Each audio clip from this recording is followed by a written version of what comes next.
आज हम अपने पेपर डिफरेंशियल इक्वेशन का लेक्चर 5th पढ़ेंगे और इस लेक्चर में जो है हम नया चैप्टर शुरू करने जा रहे हैं।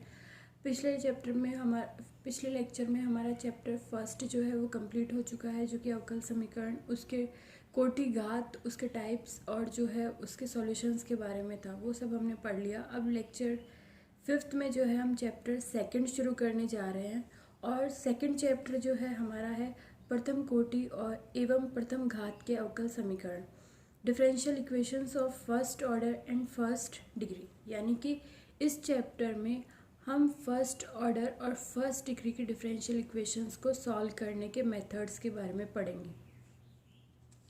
तो मेथड्स के बारे में पढ़ने से पहले हम सबसे पहले ये देख लेते हैं कि फर्स्ट ऑर्डर और फर्स्ट डिग्री के डिफरेंशियल इक्वेशन होती कैसी है।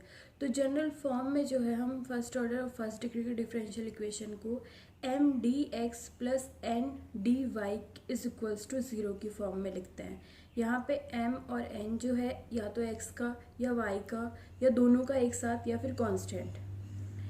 यहाँ ये हो सकता है m n जो है वो x y के दोनों में से एक के या फिर दोनों x y के या फिर कांस्टेंट, कुछ भी हो सकते हैं। ये m n जो है वो फंक्शन है यहाँ पे, और m n फंक्शन में कभी x भी आ सकता है, कभी सिर्फ y भी आ सकता है, कभी x और y दोनों आ सकते हैं, और कभी कभी ऐसा भी हो सकता है m और n जो है दोनों कांस्टेंट हो। तो हमारी जो फर्स्ट ऑर्डर और फर्स्ट डिग्री की डिफरेंशियल इक्वेशन है उसकी जो जनरल फॉर्म है वो है हमारी M D X plus N D Y is equals to 0। ये हमारे फर्स्ट ऑर्डर की डिफरेंशियल इक्वेशन है। यहाँ से हम सीधा देख पा रहे हैं कि अगर यहाँ पे हम डेरिवेटिव निकालना चाहे इस इक्वेशन में कौन सा डेरिवेटिव प्रेजेंट है तो वो D Y over D X होगा। यहाँ पे इस वाली इक्वेशन में सिर्फ D Y over D X है, इसलिए इस वाली इक्वेशंस का जो है वो ऐसी वाली इक्वेशंस की जो ऑर्डर होती है वो 1 होती है और जो डिग्री होती है वो भी 1 होती है, क्योंकि इस इक्वेशन में जो हाईएस्ट डेरिवेटिव है वो ही हमारा D Y over D X है। इसलिए ये इक्वेशन हमारी क्या कहलाती है, फर्स्ट ऑर्डर फर्स्ट डिग्री की डिफरेंशियल इक्वेशन। ये इसकी जनरल फॉर्म। अब आगे जो है हम फर्स्ट ऑर्डर और फर्स्ट डिग्री के डिफरेंशियल इक्वेशन को सॉल्व करने के मेथड जो है उनके बारे में पढ़ेंगे। तो मेथड जो है वो एक ही मेथड सभी इक्वेशंस पे नहीं लग सकता। इक्वेशन कैसी है उस पर बहुत डिपेंड करता है कि उस पर कौन सा मेथड काम करेगा। तो इन मेथड की सीरीज़ में हमारा जो पहला मेथड है वो है चरों का पृथक्करण, यानी method of separation of variables. अब ये जो है हमारा मेथड किस तरह से काम करता है ये हम देख लेते हैं। हमें फर्स्ट ऑर्डर फर्स्ट डिग्री की डिफरेंशियल इक्वेशन दी होगी जो M D X plus N D Y is equals to 0 इस टाइप की होगी। इसमें वेरिएबल जो है एक्स और वाई है। अगर ये अलग अलग हो जाते हैं तो इनको हम अलग अलग लिख लेते हैं। जो एक्स का फंक्शन है उनको हम डी एक्स के साथ लिख लेते हैं और उसको एफ एक्स से डिनोट करते हैं, प्लस जो y के फंक्शन है उनको हम dy के साथ लिख लेते हैं और उसको फाई ऑफ y से डिनोट करते हैं और ये इक्वल 0। अब जो है यहाँ पे x के वेरिएबल एक तरफ है, y के वेरिएबल एक तरफ है। ये करने के बाद जो है हम इस पूरी इक्वेशन का जो है वो समाकलन कर देते हैं।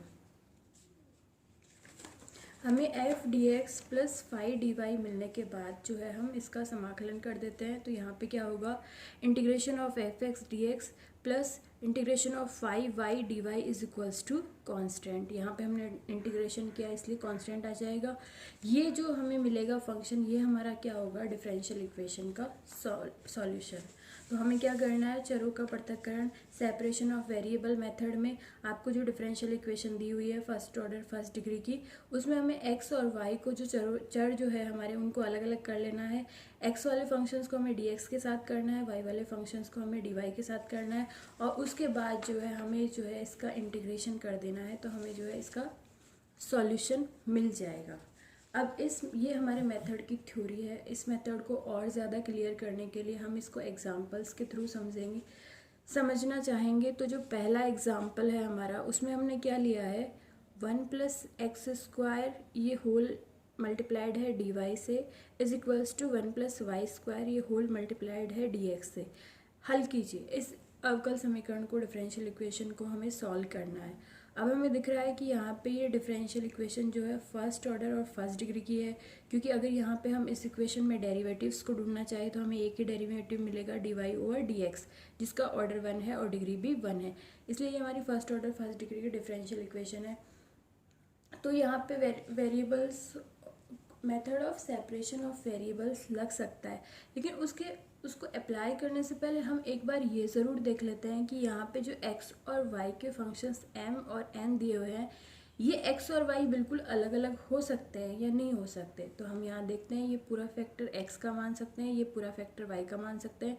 इजीली x और y वाले जो है वो अलग अलग हो जाएंगे, इसलिए हम इस वाली इक्वेशन को सॉल्व करने में सेपरेशन ऑफ वेरिएबल्स मेथड का यूज़ करते हैं। तो हम क्या करते हैं, ये हमें इक्वेशन दी हुई है, हम x और y को जो है वो पृथक कर लेते हैं, अलग अलग कर लेते हैं। तो dy के साथ हम ले लेते हैं y वाला फंक्शन, और y वाला फैक्टर क्या है यहाँ पे 1 + y², ये हमने dy के साथ ले लिया, इज इक्वल्स टू dx यहाँ पे है, इसके साथ हम 1 + x² को डिवाइड कर देते हैं क्रॉस मल्टीप्लिकेशन में, तो यहाँ पे ये क्या आ जाएगा dx/1 + x²। अब यहाँ तक आने के बाद जो है हमारे x वाले फंक्शन एक तरफ और y वाले फंक्शन एक तरफ हो गए, तो हम यहाँ पे इसका ईजिली इंटीग्रेशन कर सकते हैं। तो हमने दोनों तरफ इंटीग्रेशन कर दिया इसका, तो हमें क्या मिला, dy/1 + y² क्या हो जाएगा tan इनवर्स y, और dx/1 + x² क्या हो जाएगा tan inverse x plus constant, क्योंकि हमने इंटीग्रेशन किया है और यहाँ पे लिमिट्स नहीं दी हुई है इसलिए कांस्टेंट आ जाएगा। ये हमारा यहाँ तक सॉल्व हो गया। अगर आप यहाँ तक भी इसको करके छोड़ देते हो तो आपका आंसर तो ठीक है, लेकिन प्रॉपर नहीं माना जाएगा, इसलिए हमें इस इक्वेशन को थोड़ा सिंप्लीफाई करने की कोशिश करते हैं। कांस्टेंट जो है c हमने अपनी चॉइस से लिया है, तो हम इसे कुछ भी ले सकते हैं। तो यहाँ पे हमने इसको जैसी हमारी बाकी रिमेनिंग इक्वेशन है उसी के सिमिलर ले लिया, तो हम इसको क्या ले लेते हैं, tan inverse c। tan inverse c लेने से ऐसा हुआ कि जो वेरिएबल्स हैं उनको हम एक तरफ ले आए, tan इनवर्स y इधर, tan इनवर्स x को भी इधर ले आते हैं, ये minus tan inverse of x हो जाएगा, और इधर is equal to tan inverse of c। तो यहाँ पे हम tan inverse a minus tan inverse b का फॉर्मूला लगा देते हैं, जो हमारा क्या होगा,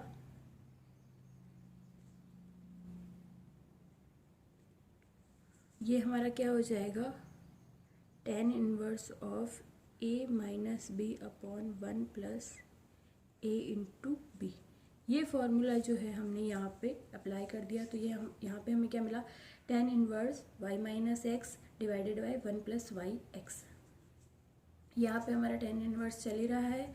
अब हम यहाँ पे आके हम क्या देखते हैं, tan inverse this and tan inverse of c, दोनों की वैल्यू सेम आती है, तो इसका मतलब क्या होगा, ये वाला जो है वैल्यू इसके इक्वल होगी, तभी इन दोनों की वैल्यू सेम आएगी। तो रिजल्ट क्या आया कि जिन दोनों तरफ जो tan इनवर्स के अंदर वाला मटेरियल है वो सेम होगा, इसलिए y माइनस एक्स और divided by 1 + y into X is equals to क्या हो जाएगा, c। और इसको और सिंप्लीफाई कर लेते हैं क्रॉस मल्टीप्लिकेशन करके, तो y minus X is equal to क्या होगा, c into 1 + x into Y. तो ये हमारा पहला वाला एग्जाम्पल हो गया।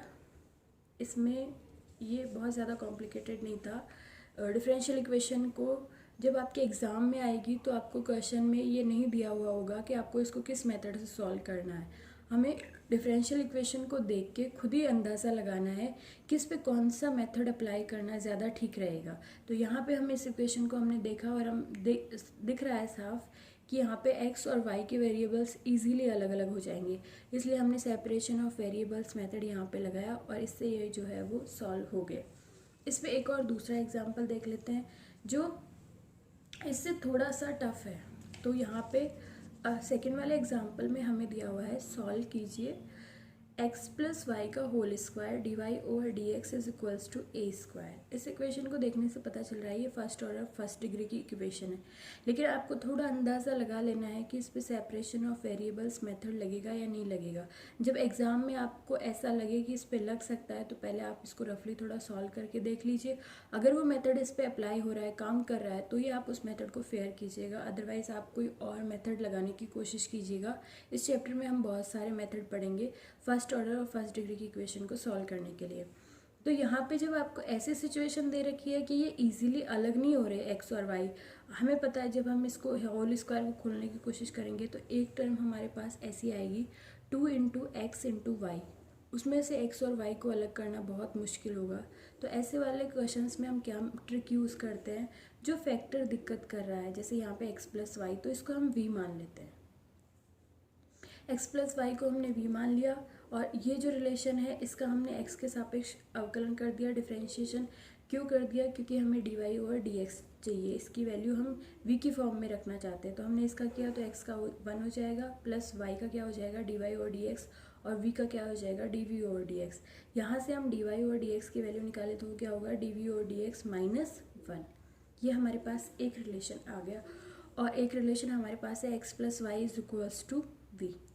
ये और दी हुई समीकरण हमें ये है x प्लस वाई का होल स्क्वायर डी वाई और D X is equals to A square.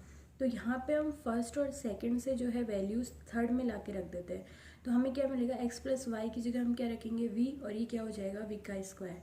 D Y और डी एक्स की जगह हम क्या रखेंगे डी वी और डी एक्स माइनस 1 और ये equal A square as it is रहेगा। तो हमारी इक्वेशन जो है वो क्या हो जाएगी, फर्स्ट और सेकंड से वैल्यू लाके थर्ड में रखने पर हमारी जो इक्वेशन है वो कैसी हो जाएगी, V square D Y over D X की जगह D we minus D we over D x minus 1 और ये इधर is equals to A square. ये हमारी इक्वेशन यहाँ पे ऐसी हो जाएगी। अब यहाँ पे आके हमें लग रहा है कि जो यहाँ पे v और x है वो अलग अलग हो सकते हैं, तो हम इसको थोड़ा और सिंप्लीफाई कर लेते हैं। v स्क्वायर को डिवाइड कर देते हैं पूरी इक्वेशन में, तो ये इधर क्या हो जाएगा डी वी और डी एक्स माइनस 1 और इधर क्या आएगा a square over v square. Minus 1 को इधर लेके जाते हैं तो ए स्क्वायर और वी स्क्वायर प्लस 1, इधर डी वी और डी वी एक्स जो है एज इट इज़ चलेगा। यहाँ पे हम इनका एलसीएम ले लेते हैं तो ये क्या हो जाएगा ए स्क्वायर प्लस वी स्क्वायर और वी स्क्वायर। अब यहाँ पे हम देखते हैं क्रॉस मल्टीप्लिकेशन करने से वी वाले वेरिएबल्स एक तरफ हो जाएंगे और एक्स वाले एक तरफ, इसलिए यहाँ पर आकर जो है हम यहाँ पे चरों के पृथक्करण सेपरेशन ऑफ वेरिएबल्स जो है वो मेथड अप्लाई कर देते हैं। तो ये मेथड अप्लाई करने के बाद हमारे क्या होगा, इस वाले फैक्टर में भी v है, इस वाले फैक्टर में भी v है, इसलिए ये दोनों dv की तरफ जाएंगे। तो ये क्या हो जाएगा v स्क्वायर ऊपर और a square plus V square अपने अपॉन में बटे में, और इसके साथ क्या आएगा dv is equals to dx। यहाँ पे क्रॉस मल्टीप्लिकेशन होकर ऊपर चला जाएगा, इसके मल्टीप्लिकेशन में बन ही रहेगा।